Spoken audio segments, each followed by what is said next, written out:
Doctor साहब, जिस तरह से आलमी इदारे भी मुआवनत कर रहे हैं, तो आपको क्या लगता है कि आलमी इदारों की जो मुआवनत है वो किस हद तक इत्मीनान बख्श है?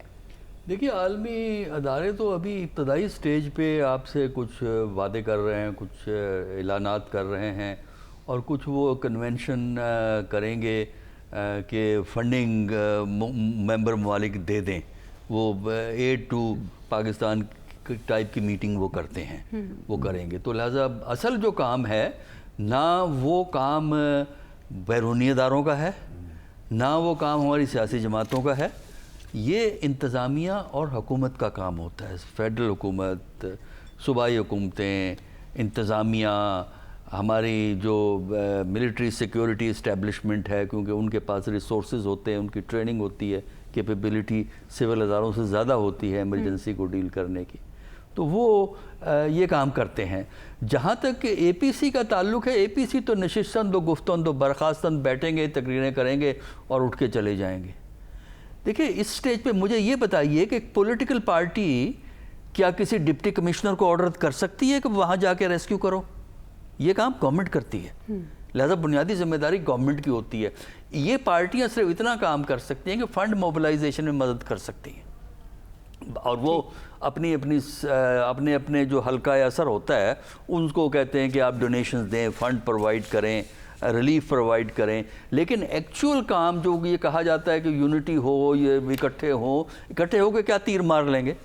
और इसलिए मेरा नहीं ख्याल कि असल काम ये है। असल काम जो करने वाला वो ये है कि एक तो ये एक दूसरे के खिलाफ बयानबाजी बंद कर दें, कोई ज़रूरत नहीं उन्हें इकट्ठे बैठने की, बयानबाजी बंद कर दें, इल्ज़ामात, झूठे सच्चे इल्ज़ामात लगाने बंद कर दें, कुछ अरसे के लिए सीज़ फायर कर दें। बाकी काम गवर्नमेंट ने करना है, और बुनियादी तौर पर अब तो गवर्नमेंट एक्टिव हो गई है, और उसके अलावा गवर्नमेंट को इस स्टेज पे जहां इमीडिएट इश्यूज़ को डील कर रहे हैं, यानी relief and rescue and relief, उसके साथ साथ गवर्नमेंट जो है, फेडरल गवर्नमेंट और प्रोविंशियल गवर्नमेंट अपनी कमेटीज़ बनाएं जो एक लॉन्ग टर्म पर्सपेक्टिव से काम करें। लॉन्ग टर्म इश्यूज़ दो किस्म के हैं, एक तो ये है कि ये जो रिहेबिलिटेशन किस तरह होगी, और हमारा तजर्बा ये बताता है कि रिहेबिलिटेशन में हुकूमतें आमतौर पे सही काम नहीं करती। कश्मीर का जो 2005 का फ्लड था उसमें भी रिहेबिलिटेशन की प्रॉब्लम थी, जो रेस्क्यू रिलीफ सही हो गया, इमीडिएट काम भी हो गया, बाहर से डॉक्टर्स भी आए, बाहर से एड भी आई और काम हुआ, लेकिन लॉन्ग रन में वो इलाके अभी तक मुकम्मल तौर पर रिहेबिलिटेट नहीं हुए हैं। इसी तरह रिहेबिलिटेशन का हमारे यहाँ ये मसला है। दूसरा जो इशू आपके सामने आएगा, आपके यहाँ फूड शॉर्टेज का मसला है। माजी में भी हम गंदम मंगाते हैं, दालें बाहर से मंगाते हैं, और बहुत सी चीज़ें बाहर से मंगाते हैं। अब ये है कि सब्जियों का भी मसला है, सब्जियों तक की शॉर्टेज हो जाएगी। प्राइस का जो उन्होंने कहा बिल्कुल सही कहा, आज प्राइस तो देखें लाहौर में जाके, ये जो है टमाटर की और प्याज की और दूसरी चीज़ों की, पूरी कौम ही आपको अंदाज़ा हो जाएगा।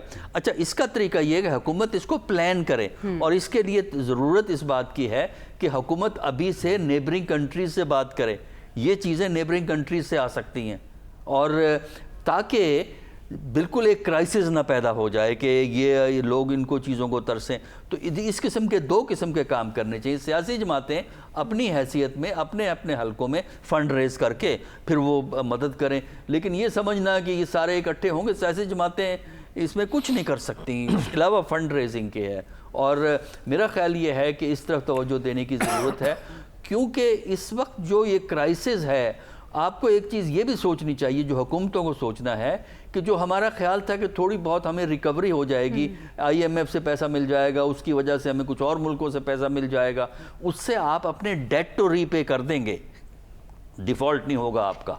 लेकिन जब आपको रिकन्स्ट्रक्शन करनी है और फिर जो प्राइस हाइक को आपको मैनेज करना है, इसको आप किस तरह मैनेज करेंगे? यहाँ ज़रूरत है कि हुकूमतें अपने पूरे जो है ठंडे दिमाग से इस पे काम करें, इस पे प्लानिंग करें, एक्सपर्ट से बात करें, और फिर जो तीसरा काम जो है वो ये है कि आइंदा इन पावर वाटर मैनेजमेंट किस तरह होगी। डॉक्टर साहब, हमेशा से हम देखते हैं कि क्यों प्लानिंग और फिर उसकी एग्जीक्यूशन का फुकदान रहता है? उसकी वजह बड़ी सिंपल है, हुकूमतों का कंसर्न नहीं है। आप ये देखिए ना, इस फ्लड से کیا وہ فیصلہ کرنے والوں کو کتنے % نقصان ہوا ہے؟ ذاتی کوئی نقصان نہیں ہے ان کا. چلو ان کی بہت سوں کی زمینیں ہوتی ہیں, جو کچھ زمینیں انگریزوں نے دی ہوئی ہیں, کچھ انہوں نے ہماری حکومت سے لی ہوئی ہیں, تو وہ زمینیں میں پانی آ جاتا ہے, لیکن ان کا بنیادی ایسٹ کو نقصان نہیں پہنچتا. غریب آدمی کے بنیادی ایسٹ کو نقصان پہنچتا ہے. ایک شخص کے پاس بھیڑ بکریاں ہیں, وہ بیچاری مارے گی, اس کا تو کاروبار تباہ ہو گیا. بنیادی ایسٹ بڑے لوگوں کو کوئی فلڈ سے افیکٹ نہیں ہوتے. پھر ہمارے ہاں رواج نہیں ہے پلاننگ کا, سوچ کا رواج نہیں ہے. ڈنگ ٹپاؤ پالیسی جس کو کہتے ہیں, صبح سے شام اللہ کا شکر کرو, کل ہوگی دیکھا جائے گا. تو میرا خیال یہ ہے کہ ہمیں اس وقت سوچ میں تبدیلی کی ضرورت ہے, کہ اس سے سبق حاصل کریں.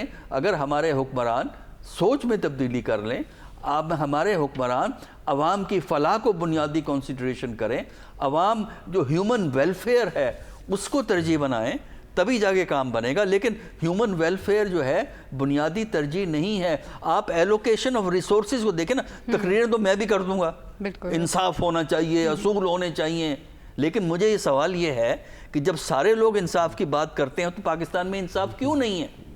جب سب مانگ رہے ہیں تو ہونا چاہیے. سب کہتے ہیں انصاف ہو, صحیح کام ہو, لیکن ہوتا کچھ نہیں. اس کی وجہ یہ ہے کہ ہم وہ بنیادی فیصلے نہیں کرنا چاہتے جس کی وجہ سے ہم ایک بہتر معاشرے کو بنانا چاہیں. تو یہی وجہ ہے کہ ہم اسی طرح ایک وشس سرکل کے اندر گھومتے رہتے ہیں.